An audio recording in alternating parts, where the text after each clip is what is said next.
Fala aí, TI Hackers! Sejam bem-vindos, sejam bem-vindas a mais um podcast do The Walking Tech, o seu podcast semanal de tecnologia, provocações, empreendedorismo, carreiras e mais baboseiras do que as nossas pílulas semanais. Oferecimento PMG Academy e iTrust. Este podcast é patrocinado pela BRQ Digital Solutions. Sexta-feira chegou, dia de entrevista, dia de cervejada. Fala aí, meu amigo Jimenez, como você tá, cara? Cara, hoje eu não tô muito bem não, Adriano. Vai falar de grana? Bom, a gente tava falando, né, nos bastidores aqui, né? Como anda seus investimentos aí? Você tá feliz com a bolsa? Cara, você sabe que eu tenho um monitor do meu lado aqui e eu, de vez em quando eu deixo os gráficos, né? O monitor tá desligado, eu não olho, tá desligado. Cara, que prejuízo, hein, velho? Na verdade, Dri, o que eu tô fazendo? Tô migrando, cara, que chega, cansei de tomar stop, tô migrando tudo pro renda fixa. Cara, eu vou proteger agora, eu tô no momento de proteção do patrimônio. Chega de tomar stop, cara. E, cara, a gente, olha, investir bastante, hein, velho? Não, e você sabe que pra falar a verdade, Mendes, eu invisto há 25 anos, completou 25 anos. Na verdade, 20 anos. 5 anos eu especulava, há 20 anos, assim, eu só compro ações há 20 anos. Então eu tenho ações na minha carteira há 20 anos, cara. Então, assim, essas subidas e descidas aí que acompanha há 20 anos, sabe que faz parte da brincadeira, né? E a gente sabe, né? Tem que ser frio pra comprar. Esse seria o momento de comprar as ações, né? Eu sempre deixo um dinheiro reservado e compro as ações nesses desespero. É o que eu costumo falar, G. 50% de pessoas estão perdendo, 50% de pessoas estão ganhando. Para uma ação vendida, tem alguém comprando. Só que aí tem que ter sangue frio. Olha a volatilidade desses dias. É. Enfim, mas o que eu queria te fazer uma pergunta. Você tem investido em small cap?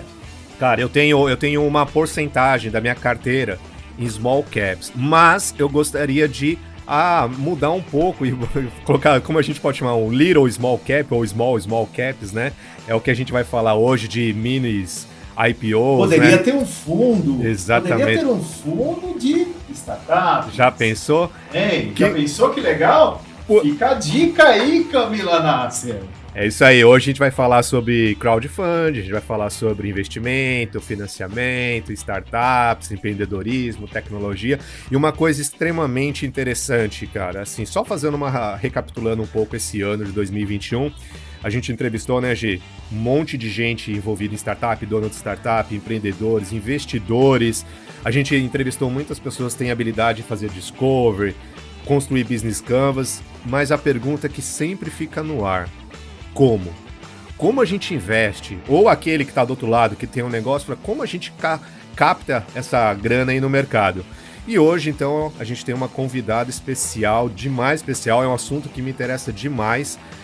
Aliás, a convidada de hoje, ela tem até no sobrenome aí um pouco, que é o papel dela na comunidade, que é de nascer, né, crescer e prosperar. É a Camila Nasser. Trocadilho péssimo, né, cara? Desculpa. Camila Nasser, desculpa, cara, foi péssimo esse trocadilho. Camila Nasser, seja bem-vinda. Camila Nasser é cofundadora e hoje CEO do Cria, né? Aí para quem quiser já acessar o site, cria.vc. Camila, seja bem-vinda ao The Walking Tech. Tudo bom com você? Super obrigada pelo convite. Tudo ótimo comigo, preocupada aí com a posição na Bolsa do Jimenez, mas eu vou contar para vocês aí de uma opção de investimento que é bem interessante para os momentos atuais. Show Camila, de bola. por favor, cara, por favor, porque assim, olha, para começar, Rodrigo, cara, eu tenho uma dúvida assim que perdura, que me atazana. O que é? Qual que é a diferença, Camila? Fala pra gente. Qual que é a diferença de vaquinha virtual, financiamento coletivo e de investimento coletivo? É tudo a mesma coisa? Me veio mais na cabeça, o agiota também, né, que empresta dinheiro. Legal. Vamos lá. Não é tudo a mesma coisa, não. Quando a gente fala do contexto de tudo que você trouxe, vaquinha, financiamento, investimento coletivo, tudo tem o que da questão é a comunidade. É ter uma base de investidores pulverizada que tem acesso ao ativo sendo ofertado, né? A oportunidade de investimento. Mas quando a gente fala de vaquinha, você está aqui fazendo uma doação, comprando um livro, né, ajudando alguém a desenvolver um produto. Isso aí não é investimento, né? Isso aí não é o potencial de retorno astronômico que você está querendo compor na sua carteira. Então, quando a gente fala de investimento coletivo, eu até prefiro usar a expressão mais chique do equity crowdfunding, a gente está falando aqui, tem o quê do coletivo, mas é cada investidor selecionando sozinho a sua oportunidade. Então, no viés do investidor, não é nada disso de financiamento coletivo, de vaquinha, é a oportunidade de investir através de um veículo de investimento coletivo em oportunidades de investimento em que você se torna sócio dos negócios. Ou seja, botar dinheiro para dar dinheiro, é isso. Agora falou a minha língua. Agora falou a nossa língua, né, Adriano? Show de bola, é isso legal. Que a gente quer. É isso aí. Camila, assim, pô, eu sei que você tem conteúdo pra caramba pra falar, a gente vai explorar cada palavra que você falou aí nesse bate-papo, mas aí pra começar eu queria fazer uma pergunta. Quem é Camila Nasser? Né? Como que ela chegou até onde chegou? Qual é o seu histórico? A única informação que tem, aliás, a gente tentou dar uma scalpeada a você nas redes sociais, a gente não achou você, cara. A gente deu uma boa procurada, a gente só achou as notícias, as entrevistas que você deu. Fala um pouquinho, só sei que você é graduado em comunicação pela ESPM, né? E aí, o resto eu não sei mais nada. Então conta pra gente aí quem é a Camila, pro pessoal conhecer. E a gente conhecer, né? Ótimo, em um mundo em que a gente tá tão exposto, fico muito feliz que você não achou nenhuma informação minha. Esse é meu propósito mesmo, então, prazer, eu sou a Camila Nasser, eu tenho uns 27 anos. Eu tenho 27 Menina. anos, então eu tô entre duas gerações, né? Eu sou um pouco millennial, um pouco dessa geração Z, mas eu busco fugir um pouquinho dessa vida de redes sociais, é por isso que vocês não me encontraram. Ainda que eu seja apaixonada por comunicação, então, desde que eu sou bem criança, eu sempre quis fazer a universidade de comunicação, até que eu tive que escolher, e aí eu encontrei a administração pública, e aí eu falei, não, que comunicação nada, eu vou salvar o mundo. Aí eu entrei na universidade, na verdade, de administração pública, porque queria salvar o mundo e vi a administração pública como uma forma de salvar o mundo. Fiz administração pública por 4 meses lá na FGV, fui infeliz porque estava sentindo o meu potencial criativo sendo danado, né? Então eu me mudei para a Universidade de Comunicação e então eu fui fazer a comunicação lá na SPM, eu flutuava, assim, fui muito feliz, mas eu sentia falta dessa visão de como é que eu salvo o mundo. Até que eu percebi que nos mundos de hoje, principalmente, a melhor forma de impactar e salvar o mundo é justamente pela comunicação. A gente vive vocês, né, como podcasters, entendem bem, a gente vive no mundo da geração de conteúdo, em que todo mundo pode estar se comunicando, e quando a gente comunica bem uma ideia, um negócio, um produto para o mundo, acho que a gente está conseguindo, de certa forma, salvar o mundo. Então foi assim que eu saí de administração pública, comunicação, e vim empreender o CRIA, que é a minha visão de como é que eu quero revolucionar o mundo. Então, o CRIA tem 7 anos, então se vocês fizerem as contas, tô desde os meus anos, desde que eu tenho 20 anos no CRIA, entrei quando eu tava me formando na universidade, que eu encontrei o meu sócio, Frederico Riso. Era um cara visionário, com uma ideia muito louca de revolucionar o investimento em startups no país. Então imaginem, 2014 era um cenário, juros altíssimos, ainda voltou a subir, mas por um tempo assim, a gente não tinha... Se você olhar o DI hoje, nenhuma... né, o DI hoje já tá nos 2 dígitos. Então tamo bem. Estamos voltando para trás. Mas a gente tinha um cenário em que o investidor ele não tinha essa educação financeira e de acesso. Isso começou muito nos últimos 2 anos, né, esse financial deepening, entre aspas, do investidor, que é esse conceito do investidor ele ter educação financeira, vontade de investir para além da renda fixa, e aí a gente tem também essa grande onda de investidor bem desesperado quando vê o papel caindo, o papel descendo, né, então a gente passa por isso, mas a verdade é que quando eu conheci o Frederico, né, e nesse sonho de democratizar o acesso ao investimento em startups, era um mercado totalmente diferente. Eu acho que unicórnio ainda era um ser mitológico, assim, não existia na prática, mas ainda assim a gente viu a oportunidade de trazer ao investidor comum a chance de investir nos melhores de maior potencial de retorno mesmo, né? Então, maior potencial de impacto financeiro e social. Ô, Camila, agora na real, geralmente eu começo as entrevistas com a pergunta que é pé no peito. A gente vê, quando a gente fala em startup, a gente lembra de Waze, iFood, no banco digital, essas coisas todas, né? A gente fica assim, caramba, os caras ganharam, quem investiu ganhou milhões, velho, bilhões, muita grana, né? A gente vê aqueles filmes do Zuckerberg na faculdade, ou aquele brasileiro lá que se lascou, quer dizer, não se lascou, né? Saiu. Ele não se lascou, não. Eu queria ter me lascado. Eu também queria ter me lascado. Não, pera, eu me corrigi a tempo. Enfim, a pergunta é o que eu quero fazer pra você, ô Camila. Cara, eu sou um professor, eu tenho uns negocinhos, as empresas, então eu tenho R$500 no bolso. Eu consigo ser um investidor de uma startup? Consigo ser um sócio de uma startup com tão pouco dinheiro? R$500. Você consegue sim, o que você não pode esperar é que com R$500 você vai virar o Saverin, né, esse o dos fundadores brasileiros do Facebook. Isso é uma coisa que eu vejo e até critico muito no ecossistema, é que a gente tá sempre enaltecendo muito os unicórnios e essa multiplicação de valor em 1000 vezes. Investidor de startup, pode acontecer? Pode. Vai acontecer com você? Não, quer dizer, poderia, mas a probabilidade é ínfima. É igual a gente falar aqui sobre apostas de loteria. Grande parte dos investimentos em startups vai falhar. Tem muito startup legal e que pode te dar um retorno incrível, mas você não vai ter um retorno de 1000 vezes. Isso é bem comum. Então, o investidor ele tem que entender que a composição da carteira de investimentos dele tem que ser uma composição de carteira diversificada, e se ele quer o maior potencial de retorno, ele tem que sim começar a entrar em ativos mais alternativos e de maior risco, como é o caso das startups, mas não tem que cair nessas propagandas de que vamos descobrir juntos o próximo unicórnio. Tem que entender que você pode ter uma multiplicação bem legal do seu investimento.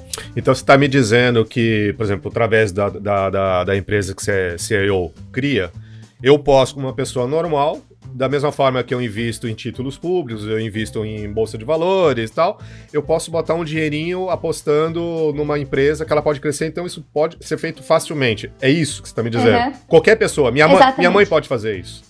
Sua mãe pode fazer isso. Qualquer pessoa pode investir em startups, se tornar sócio desses negócios e aí crescer junto com o negócio. Então a grande sacada de vocês é juntar o empreendedor que tá louco para ter a captação de dinheiro junto com aquele maluco que quer investir, e aí a plataforma de vocês, o site de vocês reúne o útil ao agradável. Seria isso então?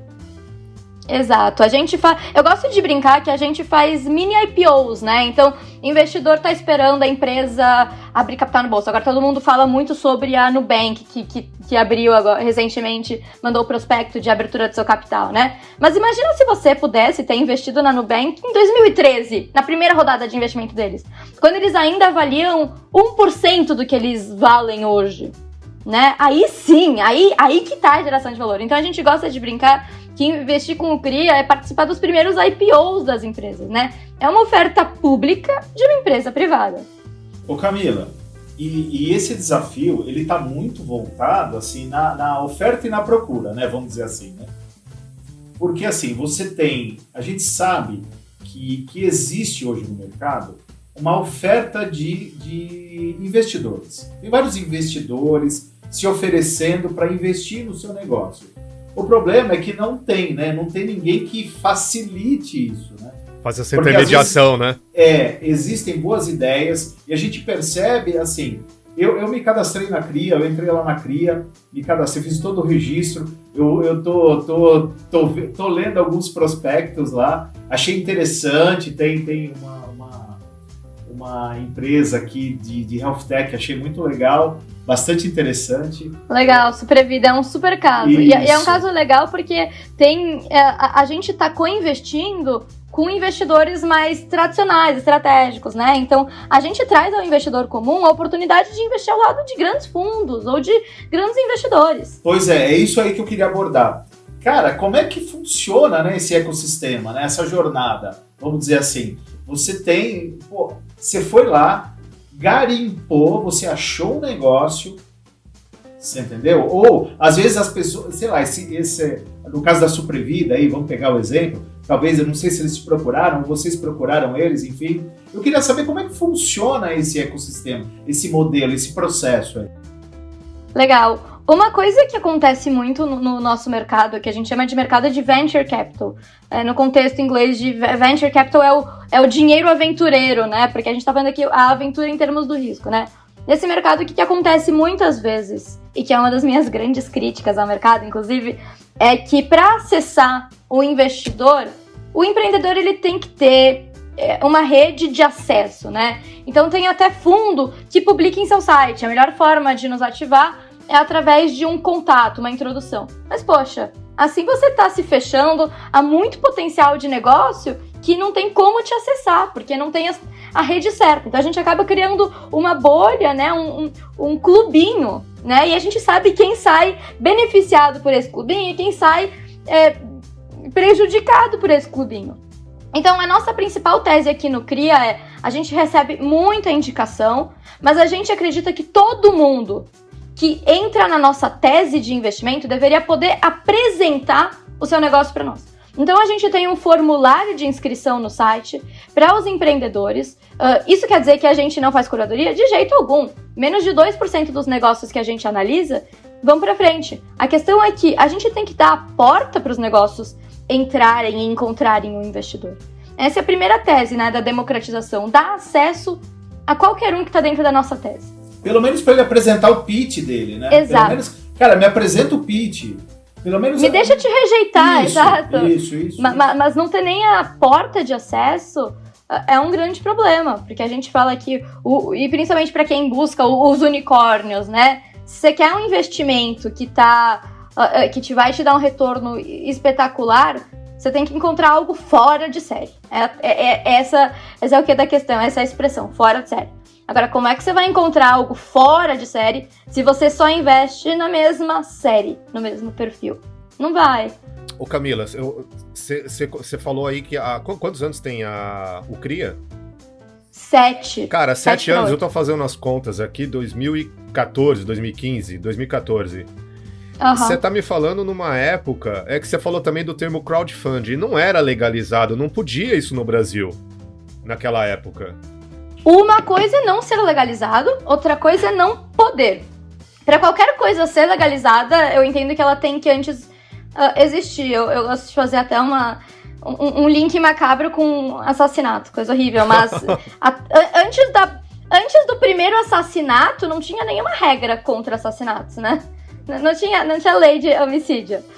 Enfim, deixando isso já. Já entendi. Vocês foram o primeiro, trouxeram pro Brasil, fizeram, os caras, opa, não pode, mas já era. Exato. Não, e pode, né? A gente encontrou uma forma de fazer, mas a verdade é essa. Em 2014, não existia regulação específica.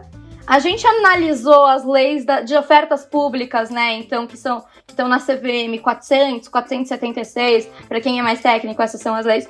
A gente analisou e encontrou um espaço para poder fazer ofertas públicas para empresas que não estavam previstas na CVM. Você achou uma brecha. Encontrou, exato. E sempre conversando com a CVM, mas a questão é, o papel do empreendedor, o papel do mercado é inovar, e o papel do regulador é sair correndo atrás para entender o que deu certo dessa inovação, o que é que você tem que regular.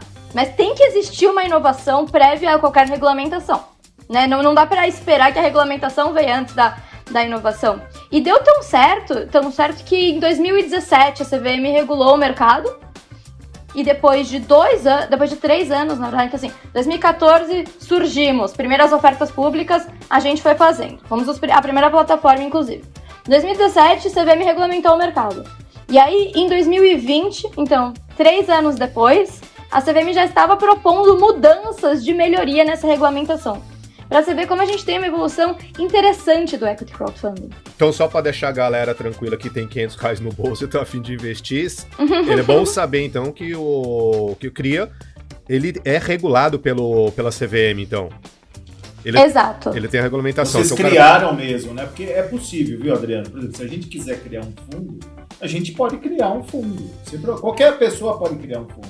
desde que você se regulamente, né? Que você estabeleça, né? E você ande conforme essa regulamentação. Conforme desde que a gente não infrinja nenhuma regra. Nenhuma regra foi infringida desde da nossa configuração. Entendi. Ô Camila, quando a gente ficou sabendo que você ia vir, eu fiz a minha lição de casa aqui, eu falei, puta, deixa eu pesquisar um pouco, eu acabei caindo aqui em alguns termos. Pode ser que quem esteja ouvindo fale, porra, mas que pergunta idiota, Adriano, mas eu sou idiota algumas vezes, eu quero saber, tá? Qual é a diferença aí entre 3 coisas que eu fui caçar aqui sobre o assunto? Eu entendo a diferença muito clara entre o Venture Capital e o Private Equity. Mas qual é a diferença do Private, do Venture Capital e do fundo de investimento? Não é a mesma coisa, só com um nome diferente? Qual é a diferença? Tudo bem, o Private é privado, Venture é aberto, mas qual que seria a diferença, por exemplo, para o fundo de investimento?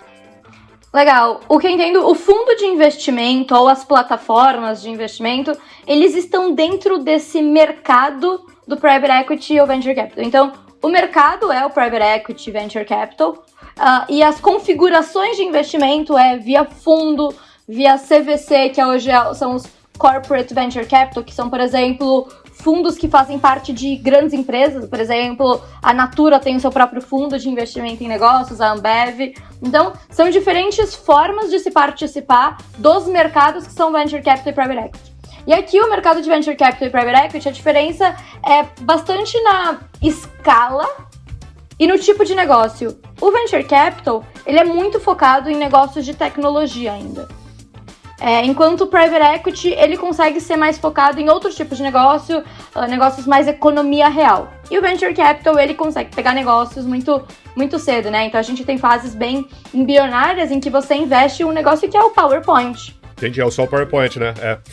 Como que é feito normalmente o cara que está investindo? Ele está pensando no quando ele vai ter o retorno, como que ele vai ter o retorno. E o pagamento normalmente dessas empresas é estilo, sei lá, debenture, ou ele tem a cota ali, vende, ele recebe o dividendo. Como normalmente é estruturado esse tipo de negócio? Uma coisa que eu gosto muito do nosso mercado é que ele não é tão líquido, a ponto de que o presidente falou alguma coisa que o mercado não gostou, o seu negócio não perde o valor, né? Inclusive, tem algumas análises que mostram como as startups, elas surfam na contramão de crises, né? Então, claro, teve a crise, a bolha.com aí, que foi causada por uma onda de inflação no mundo das startups, mas fora isso, crises econômicas, crise no mercado imobiliário, nem sempre afeta diretamente o mercado de investimento em startups. Então, o investimento em startup, quando é que você tem o retorno? Quando o negócio é adquirido por um player estratégico, né? Então, a gente tem no nosso portfólio, por exemplo, o caso da startup Repassa, que foi adquirida pela Renner.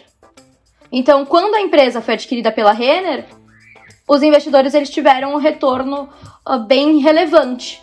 A gente tem também casos em que a gente tem fundos maiores investindo na empresa. Aí eu posso te listar a Quanto, que é uma empresa de Open Banking. O empreendedor ele falava de Open Banking antes do Open Banking chegar ao Brasil. E aí, quando a gente investiu, basicamente era quase um PowerPoint mesmo, né? Ele já estava começando as operações, mas era um cara extremamente visionário. E aí, 2 anos depois, eles fizeram uma rodada de investimentos com um fundo super grande e com o Itaú. E ainda que eles não foram adquiridos, eles estavam em uma rodada de investimento, eles deram liquidez para os investidores porque os fundos compraram participação dos investidores. Então também esse cenário. O primeiro cenário é esse M&A estratégico, o segundo cenário, compra de participação. A gente tem o cenário também da empresa eventualmente abrir um IPO, né? Fazer um IPO na bolsa e aí os investidores teriam esse retorno, ou a empresa pode oferecer aos investidores um cenário de recompra do investimento. Então, é um investimento de menor liquidez, porque você está investindo seu dinheiro diretamente. E eu acho que isso deveria também acontecer na bolsa, no investimento em empresas de capital aberto. Você está investindo num negócio, né? Então, entenda o que o negócio... você tem que entender o negócio. Tem aspectos macro que afetam o negócio, mas tem aspectos macro que não afetam o negócio. Então, quando a gente tem o mercado financeiro em frenesi, né, e em medo... Não envolve emoção, né? Não tem a emoção que tem no mercado de ações, né? A emoção Exato. fica de lado, né? É um buy hold, vamos dizer assim. Você comprou para ser sócio mesmo, você está pensando no futuro. né? Então, o Camilão, e esse momento aí, né, do êxito, né? Vamos falar assim, do exit.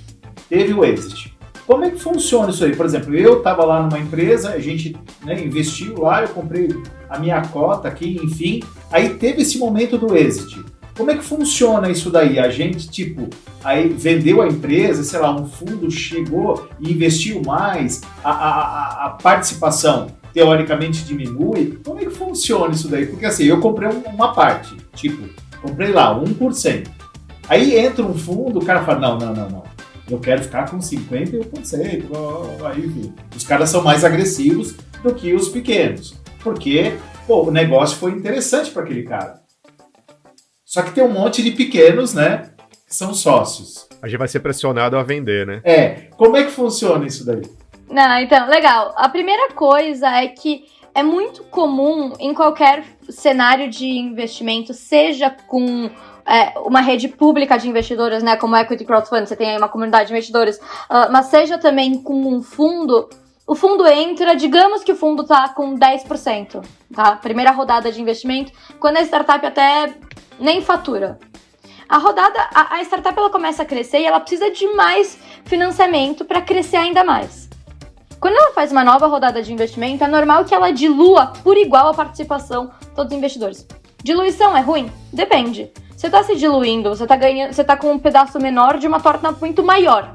Então, um cenário de não diluição, quando isso significa que a empresa ela não conseguiu fazer múltiplas rodadas de investimento para crescer, é pior do que um cenário de diluição, mas porque a empresa que antes valia 30 milhões e você tinha 1% dela, hoje vale 600 milhões e você tem 0,5% dela.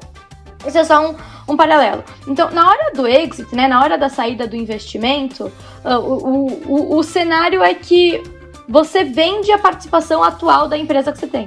Então, digamos que a empresa está avaliada em 600 milhões na hora de vender a sua participação, é 600 milhões vezes 0,5%. Entendi. Pô, legal, bacana. Ô, Camila, eu vi uma reportagem sua na Isto É Dinheiro. E eu acabei percebendo que tinha alguns números lá, bem expressivos, aliás, não tanto no Brasil, mas mundial, aí em casa de bilhões de investimentos nesses mini IPOs. Aí eu chamo isso aí de long tail, né, de cauda longa. Acho que somando tudo isso aí pode ser que chegue aos pés, por exemplo, de uma small caps. Qual que é o teu ponto de vista? Você acha que todo esse investimento, toda essa ação que está sendo feita para investimento em mini IPOs, ele pode chegar, não digo superar tão cedo, mas a equilibrar as famosas small caps que tem na Bolsa de Valores? Demora.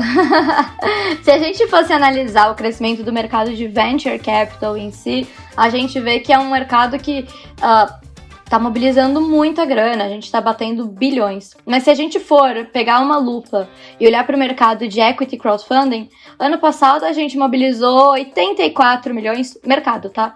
Esse ano a gente deve mobilizar mais de 100 milhões. Então ainda é um mercado bem pouco, inexpressivo.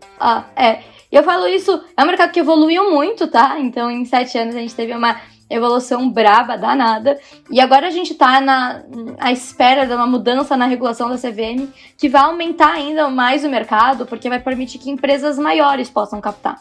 Então hoje como funciona? Hoje as empresas ela têm um limite de captar 5 milhões ao ano, e a gente tem também o limite de faturamento das empresas. Hoje empresas que faturam mais de 10 milhões não poderiam recorrer ao equity crowdfunding. No futuro, com a revisão da CVM, né, pelo que a CVM já apresentou ao mercado, a ideia é que esse mercado cresça pelo menos 3 vezes, porque empresas maiores, mais consolidadas, poderão captar investimento online. Então tem um limite, então. Passou daquilo, já não cabe mais nesse modelo. Já não cabe, exato. Entendi. Eles restringiram um patamar, né, vamos dizer assim. Né? Uhum. Pô, então a gente está em um momento muito de experimentação do mercado. Legal. Né? Eu vi no teu histórico aqui que além de você ser do CRIA, você também é uma cofundadora aí de uma ferramenta aí para gerenciar investimento, cap tables, stock options, o basement. Como que funciona esse casamento? Então, o que eu estou entendendo que o CRIA junta a vontade de comer com a comida, e o Basement ele é uma ferramenta para gerenciar toda essa rodada de financiamento, seria isso? Legal. O Basement, ele surgiu de dores que a gente sentiu enquanto plataforma, né? Enquanto cria. Nosso sonho sempre foi pro mercado de capitais, enfim, um mercado com mais donos e... A gente gosta de falar dessa frase, né? Mercado com mais donos e donas, né? Então, pessoas que fazem parte ativamente da comunidade dos negócios, podendo ser donos do negócio, né? Então, não sei, Adriana, você tem cara de ser cervejeiro. Você é cervejeiro? Pra caramba! Então, pô, imagina se você pudesse também ser sócio da sua cervejaria favorita. Imagina só. Então, essa é a nossa tese, né? E nessa tese, o que a gente percebeu é que tinha muito conflito e falta de controle, confusão societária, que nem cabe só a ofertas em que você traz centenas, potencialmente milhares de investidores. Às vezes a gente já sentou com um empreendedor que a gente estava analisando o negócio dele e ele falava, não, eu tenho 70% da empresa, 30% estão com os investidores. Ele falou, não, você tem 80%. A gente analisou seus documentos, você tem 10% a mais do que você imaginava. Então assim, por que acontece isso? Porque a gente usa a maravilhosa ferramenta do Excel para fazer controles de cap table. E a gente tem aqui de um lado o Excel e de outro lado contratos de investimento em que a linguagem nunca é tão clara, né? Então, Excel é pura matemática, contrato de investimento é termo jurídico. Quando você casa os dois, tem muito erro. Então a gente aprendeu da nossa experiência no CRIA que faltava uma boa gestão de quadro societário, que muitas vezes os acionistas não sabiam de fato o que eles tinham. Pois é. E aí o Basement foi se evoluindo para essa ferramenta que hoje são ecossistemas diferentes. O ecossistema CRIA pode participar do ecossistema Basement, pode não participar. O Basement hoje atua com empresas que nem fazem equity crowdfunding, principalmente quando hoje a gente sofre no Brasil dessa falta de mão de obra qualificada. Não é falta, né? Mas muita competição pela nossa mão de obra qualificada. E uma das melhores estratégias das startups para reter talento, atrair talento também, é a estratégia de dar participação para o pessoal da sua equipe, né? Então, cara, tô trazendo essa startup para cá, vamos fazer isso, esse é o nosso sonho grande. Se você fazer esse negócio acontecer, você vai virar sócio do negócio. Então, é uma forma muito... O velho bom PLR. Exato. E aí é uma forma muito boa de reter talentos. Então, o Basement, ele foca nisso também, de ajudar as equipes das startups a entenderem a participação delas. Quanto por cento elas têm dos negócios, o que essa porcentagem representa. Então isso tudo é nessa nossa visão de que o mundo cada vez vai se transformar mais em um mundo de participações e que o pessoal, para você estar próximo do que você tem que ter visibilidade. Show. Ô, mulher danada, hein? Mulher danada, lidando aí com... Hein? Aliás, e falar mulher subiu danada... Aqui. Subiu. Agora, em falar em mulher danada, eu queria explorar um assunto aí, porque a gente entrevistou recentemente a superintendente de um grande banco, que ela pediu pra não falar, né? E um banco, enfim, um banco tradicional. Um bancão. Um puta de um banco. E ela tá desenvolvendo uma tese, e ela, é fodona na empresa, né? Ela é superintendente. E ela tá desenvolvendo uma tese no mestrado dela da influência da mulher na área de tecnologia, né? Então ela tá trazendo todo aquele sentimento que a gente tem social, mas ela tá trazendo pra ciência. Então ela tá fazendo um trabalho científico, né? Pra entender essa questão da mulher. E aí tem uma coisa aqui que eu anotei, você abordou em não me lembro qual era a entrevista, o papel feminino nesse mercado aí de business, de crowdfunding, de investimento. E o que você disse? Você disse que é importante as mulheres também fazerem parte do conselho de investidores. A gente já sabe da resposta, tá? Mas a pergunta que eu quero fazer para você é o seguinte: por que você acha que isso é importante? A gente já sabe da resposta, mas por quê? Legal, vamos lá. Por que as mulheres têm que fazer parte de conselho de tomada de decisão? Digamos que eu venho aqui te vender uma marca de absorventes femininos, tá? Tá. Como é que eu vou te convencer? Como é que eu te mostro o produto e te falo, esse é o melhor produto? Você não... quando a gente não tem mulheres na tomada de decisão, quando a gente tem só homens, ou não nem só homens, né? Mas também um recorte que não é só de gênero, né? Mas racial também, a gente acaba por deixando de lado grande parte do mercado, né? Então, se a gente tem diversidade na tomada de decisão de investimento, com pessoas que entendem diferentes contextos sociais, a gente tem melhores tomadas de decisão de investimento. Senão os caras só vão vender cerveja pra mim, né? Exatamente, você exatamente. Vai entender, você vai ter a sensibilidade para entender o problema no todo. Perspectiva Entendeu? diferente, a gente precisa, assim. São outras, né? Eu acho que a gente tem que ter as duas abordagens. Né? Então, essa é a primeira coisa, é uma noção de mercado e empatia com o mercado. E a segunda coisa é aquele tema que a gente trouxe há um tempinho atrás, que é sobre o VC ser um pouquinho de uma bolha, de um círculo social. Então, eu já li muitas análises de que onde é que os negócios aconteciam, talvez antes da pandemia principalmente.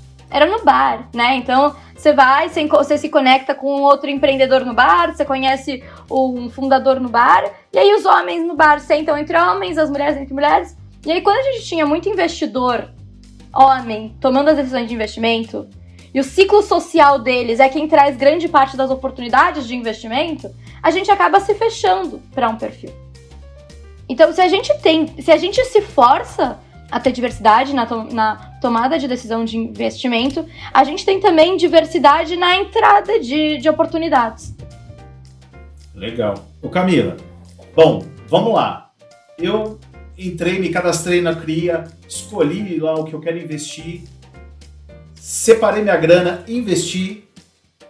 Como é que eu faço agora para acompanhar isso? Porque assim, eu vejo que vocês tomaram todo o cuidado, tem toda uma documentação aqui para o investidor, como é que é o pitch, enfim. Mas normalmente quando a gente compra um fundo, né, um fundo imobiliário, um FI, por exemplo, tem lá toda a rentabilidade, né, dos últimos anos, enfim, o D+1, tipo, se você quiser sair, o D+30, como é que funciona essas regras aí? Tem tudo lá na plataforma? O cara que for, sei lá, o nosso ouvinte aqui, que tá a fim de investir, tá com uma grana lá, entendeu que é legal a sua plataforma, como é que ele faz? Tem tudo lá? Então, uma vez que você investe, tem todas as informações sobre investimento. De novo, não tem essa coisa de D+1, D+30, porque é um investimento ilíquido e que depende de uma operação do mercado. Mas todas as informações sobre o negócio, vencimento do contrato, em que ele poderia eventualmente optar por um resgate, em vez de se tornar sócio do negócio, ele falar, quero resgatar meu dinheiro. Tudo isso ele tem as informações e investir em startup também, um pouquinho do meu entusiasmo, é que você consegue sentar na janelinha da inovação. Então, eu, por exemplo, sou super entusiasta de iniciativas que melhorem, né, o caos climático que a gente está vivendo. Então, eu já investi em uma startup de energia solar, não entendia nada do mercado, mas investi justamente para aprender, acompanhar e evoluir com o mercado. Então, o investidor de startups também é muitas vezes entusiasta de novidades. Então, para ele tem que ter acesso ao que está acontecendo. A gente tem um portal de RI em que os investidores eles têm acesso direto ao empreendedor, né, que posta os principais resultados, desafios também do negócio. Tipo, eu posso participar de uma reunião com os investidores, por exemplo? Sim, a gente faz alguns webinars, então, de prestação de resultado. Na nossa empresa mesmo, a gente gosta um pouquinho dessa ideia de transparência radical. Então, a gente já fez alguns encontros de pergunte qualquer coisa, né? Então, a gente senta com os investidores, com os nossos investidores, porque, claro, o CRIA vende crowdfunding, então o CRIA fez crowdfunding. A gente tem hoje uma comunidade de mais de 300 investidores nossos, do próprio CRIA. Então a gente faz alguns Ask Me Anything, que a gente chama, né? Pergunte-nos qualquer coisa, em que a gente senta e responde qualquer dúvida que o investidor tem. Isso é super legal. Eu tenho empresa no nosso portfólio que tem até grupo de investimento, grupo de WhatsApp com os investidores. Pessoal, batemos recorde de faturamento esse mês. Aí o pessoal pergunta. É super legal. Que louco. Ô Camila, você tem de um lado o investidor, do outro lado o empreendedor, né?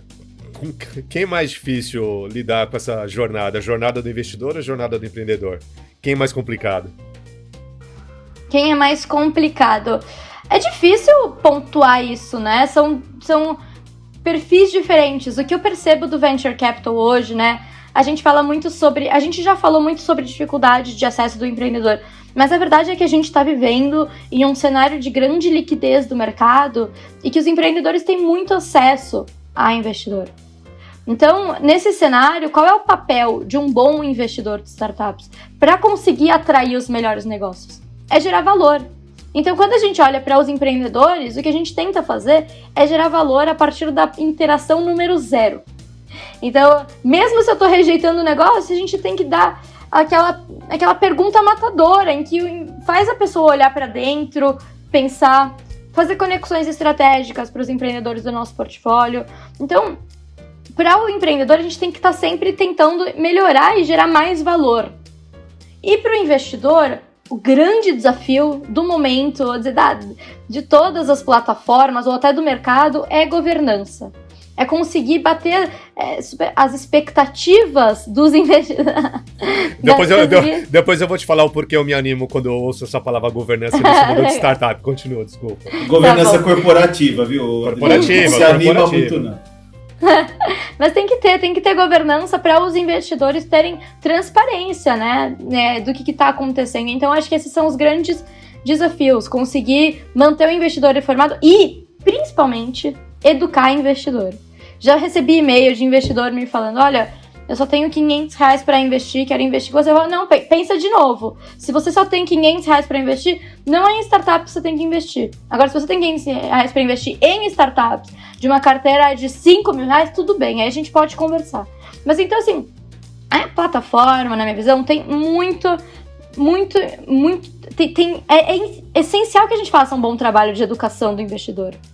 Né? E o investidor entender que a gente está falando de um ativo de alto risco. E por isso que às vezes a gente prefere falar não invista do que fazer aqueles marketings vendedores, invista com a gente, acha de novo unicórnio, porque a gente está falando aqui do dinheiro da pessoa. Toda hora eu fico falando, eu já conversei com algumas pessoas, não, beleza. Porque assim, eu sou do mundo de governança, eu comecei no tradicional, tal, né? E eu sempre eu já implementei processo de governança corporativa em empresas que abriram capital na bolsa, que estão até hoje aí, empresas grandes. Então assim, já participei. E quando eu falo que governança é importante, os caras, não, mano, o negócio é investir, é loucura, é startup, é Mark Zuckerberg, é Facebook, é ganhar dinheiro e tal.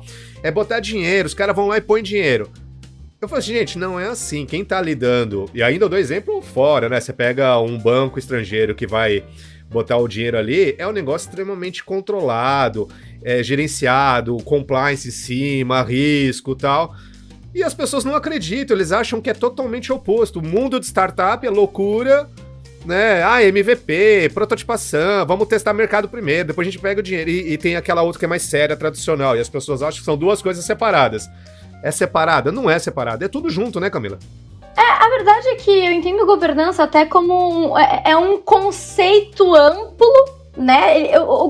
Quando você fala governança, você não tem um checklist pronto, né? Uhum. Governança é esse conceito e esse entendimento de que em cada estágio do negócio, algo é essencial. Agora, você não pode, só porque você está num estágio muito inicial do negócio, não olhar para isso, não ter controle. Você vai ter uma de governança, né? Muito menos restritiva do que quando você é uma empresa maior.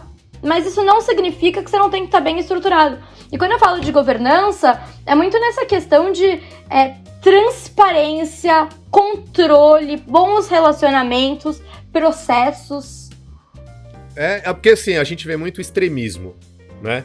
Quando você fala assim, não, pra ter um negócio, você não precisa planejar, vai e executa se der certo. Aí do outro lado você tem, não, precisa ter controle rígido, balance scorecard, indicadores, métrica e tal.